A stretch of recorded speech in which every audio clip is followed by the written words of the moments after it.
Assalamualaikum warahmatullahi wabarakatuh. Ketemu lagi dengan saya Fauzan Al-Kutawi di LDS Channel. Kali ini saya berada di kantor PT Marhaban Makkah Madinah. Ya, sesuai dengan permintaan sebagian ikhwah, mereka minta dibuatkan video tips bagaimana cara mengetahui travel ini penipu atau travel yang abal-abal atau yang mencurigakan atau yang nggak mengenakkan lah. Ya, yang pertama perlu diketahui bahwasanya merebaknya travel di Indonesia itu hal yang patut kita syukuri. Kenapa? Semakin banyak yang dagang istilahnya, maka menunjukkan semakin banyak pembeli, kan begitu. Nah, ketika dia berkaitan dengan travel umroh, maka semakin banyak orang yang umroh, semakin hal yang patut kita syukuri, karena artinya banyak orang yang memiliki semangat untuk ibadah kepada Allah Subhanahu wa taala, rindu kepada Baitullah, cinta kepada rumah Allah Subhanahu wa taala, cinta dengan negerinya atau kampungnya Nabi sallallahu alaihi wasallam dan seterusnya. Tapi tidak bisa dipungkiri bahwasanya banyaknya travel juga di dalamnya ada bentuk perkara yang seorang itu harus berhati-hati di dalam memilihnya. Kenapa? Kalau semakin banyak travel akan semakin memungkinkan banyak juga hal-hal yang bersifat penipuan, ya. Dan itu nyata di dunia travel, ya.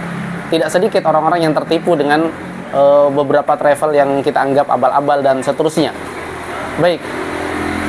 Perlu diketahui bahwasanya travel itu adalah amanah, ya. Jadi seorang itu mencari tentunya travel itu yang amanah, ya, diketahui amanahnya, ya.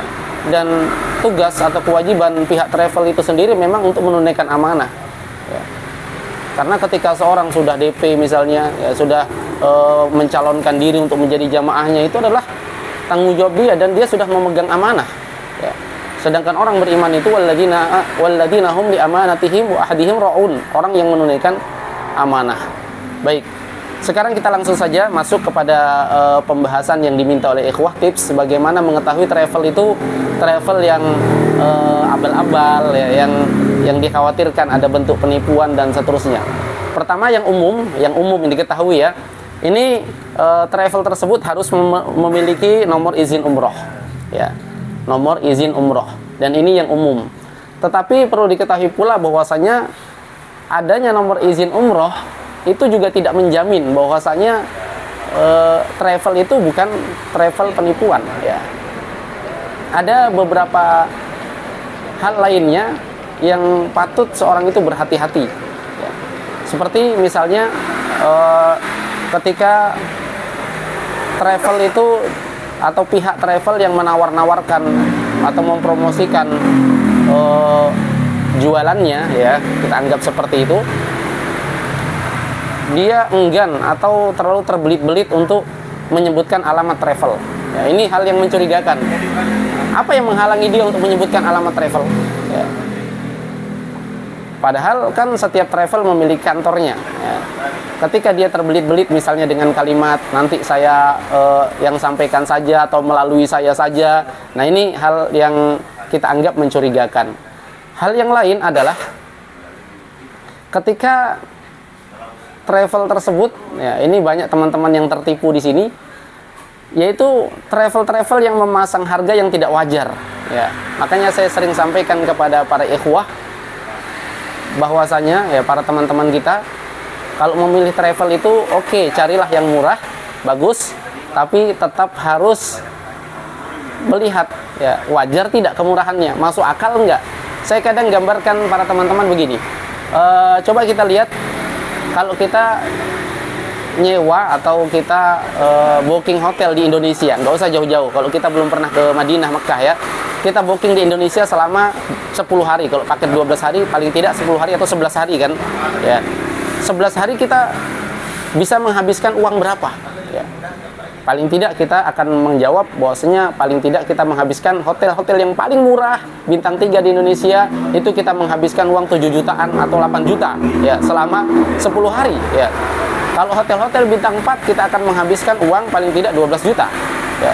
Sekarang pesawat, ya, pesawat domestik saja, ya, dari Papua ke Aceh misalnya, dari ujung Indonesia ke ujung Indonesia, menghabiskan berapa uang? Maka orang akan menjawab kita menghabiskan uang sekitar 6 juta sampai 7 juta. Itu tiket pesawat domestik. Bagaimana ketika Anda berpikir kita ingin umroh dan ternyata ditawarkan travel harga yang tidak masuk akal, yang seandainya itu di Indonesia saja tidak memungkinkan. Ya, ini hal yang perlu diperhatikan.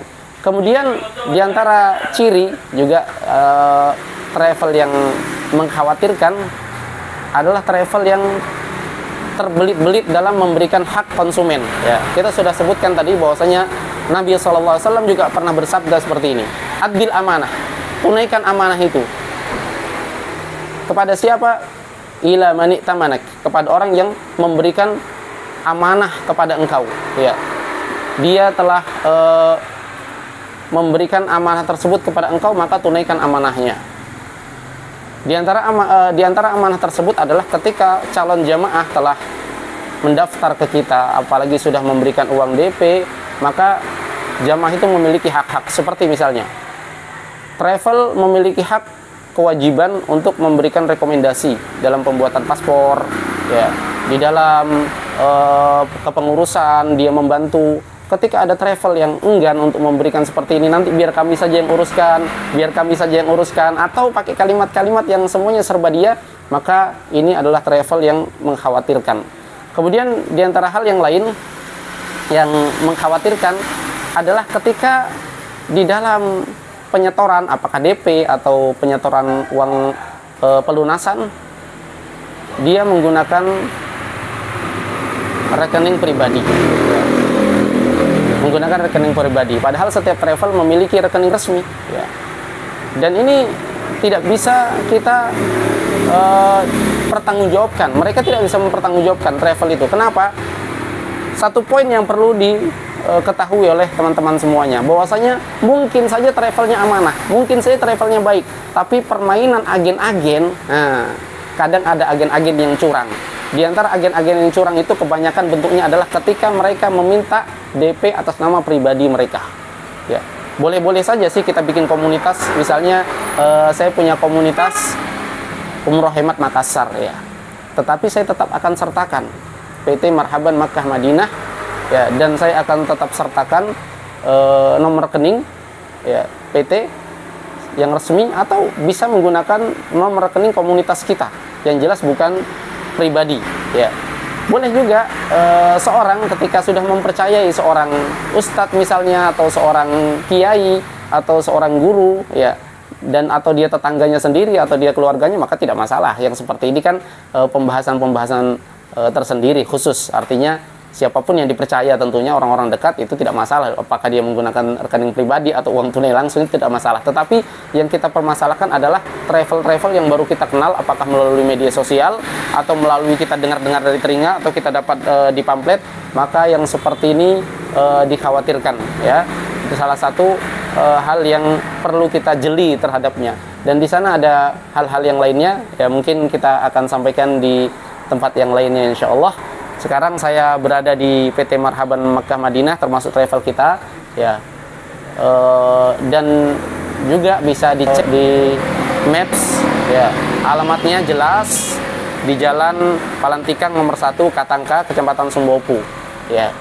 Ini alamat travel kita. Bagi yang ingin datang, terbuka setiap saat, dan jangan lupa untuk janjian sebelum datang di nomor 082195058584. Ya, baik, kita akan masuk dulu ke dalam, lihat ruangan-ruangan di dalam. البيت المعمور والسقف المرفوع والبحر المسجور إن عذاب ربك لواقع ما له من دافع يوم تمور السماء مورا وتسير الجبال سيرا فويل يومئذ للمكذبين الذين هم في خوض يلعبون يوم يدعون إلى نار جهنم دعا. Ya, sekarang saya lagi di kantor PT Marhaban Makkah Madinah, ini kantor kita. Alhamdulillah. Sebagai tambahan, bagi teman-teman sekalian bahwa travel apapun yang kita gunakan, ya, walaupun dengan banyaknya isu-isu, banyak penipuan dan seterusnya, itu mengharuskan kita untuk berhati-hati saja. Jangan sampai menghalangi kita untuk membatalkan niat baik kita untuk mendatangi rumah Allah Subhanahu wa taala. Karena itu adalah ibadah besar, ya. Jadi jangan membuat takut sehingga malas deh, banyak sekali penipuan, ya. Jangan seperti itu, tetapi tetap memotivasi diri kita sendiri untuk terus-menerus berjuang, berusaha, kita cari yang terbaik, kita pilih-pilih travel yang baik dan seterusnya, dan kita tetapkan dengan bertawakal kepada Allah Subhanahu wa taala. Ingat, Allah Subhanahu wa taala berfirman, "Fa idza azamta fatawakkal 'ala Allah." Jika engkau telah bertekad, maka bertawakallah hanya kepada Allah Subhanahu wa taala. Travel apapun yang Anda pakai, ya, terserah. Yang penting semoga Allah Subhanahu wa taala mudahkan kita untuk ziarah ila Baitillahil Haram. Ya, untuk ziarah pada ke rumah Allah Subhanahu wa taala Al-Haram, ya. Semoga Allah Subhanahu wa taala mudahkan kita semua, dan semoga yang nonton video ini ya dimudahkan semuanya bisa ke Baitullah, haji dan umrah. Amin amin ya rabbal alamin. Ya, demikian, mudah-mudahan bermanfaat. Wassalamualaikum warahmatullahi wabarakatuh.